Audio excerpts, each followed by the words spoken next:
Before we begin today's episode, I want to make a brief announcement.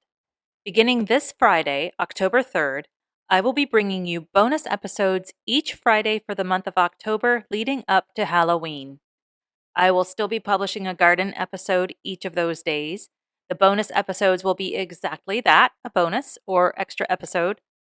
In the spirit of the season, I will be reading to you a ghost story each Friday. Not too spooky, I don't think, but maybe. Each story has a plant or a garden or spooky old house, or maybe all three, as an important element of the story. So if you like Halloween and you like ghost stories, or maybe if you find plants frightening, tune in for those bonus episodes. The first one will find its way into your podcast player this Friday, October 3rd. Now, on with today's show. Hello, everyone. Welcome to A Garden a Day with Maidenbrock Gardens, where we explore the world one garden at a time. Today is September 29th. Sometimes garden plans take a while to go from idea to fully planted garden. We seem to live in a society that doesn't quite value planning time. Everything seems to need to be done right now. But as the old saying goes, good things come to those who wait. The first plans for today's garden were made in 1914, but it wasn't until 2009 that the garden became a reality. Today we are exploring the Arboretum at Penn State in State College, Pennsylvania. All told, there are about 350 acres of land set aside for the Arboretum. The H.O. Smith Botanic Gardens spans about 10 of those acres, with another 20 acres of gardens planned for the future. 3 acres of the gardens are dedicated to birds and other pollinators, with plants especially chosen for their benefit. This is where visitors will find beehives, water features, and an orchard.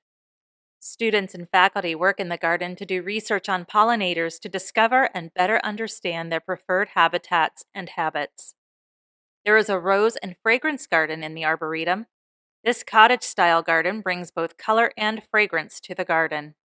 Hundreds of roses and tree peonies are planted alongside aromatic herbs, irises, and wisteria. The Childhood's Gate Children's Garden showcases Pennsylvania's native flora, fauna, and natural history. There is a glass house in this area of the garden that doubles as a space for educational programs. The Children's Garden also includes a simulated cave, a wading stream, sculptures of wildlife, and garden beds. The Oasis Garden is the Arboretum's hub for aquatic plants, while the Esplanade's plants change seasonally. There are several areas to stroll and benches for taking a rest. The Overlook Pavilion is a popular spot for weddings and provides views of the central lawn and campus.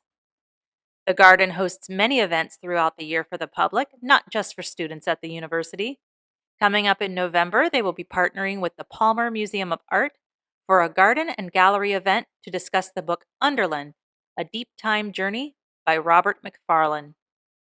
They also offer nature sketching workshops at various times, group birdwatching events, stargazing in the garden, family hikes, paleo plant walks, and many more opportunities. In October, they will host their annual Pumpkin Fest, and in December, they will light up the garden with their annual winter celebration. The Arboretum is open every day from dawn until dusk.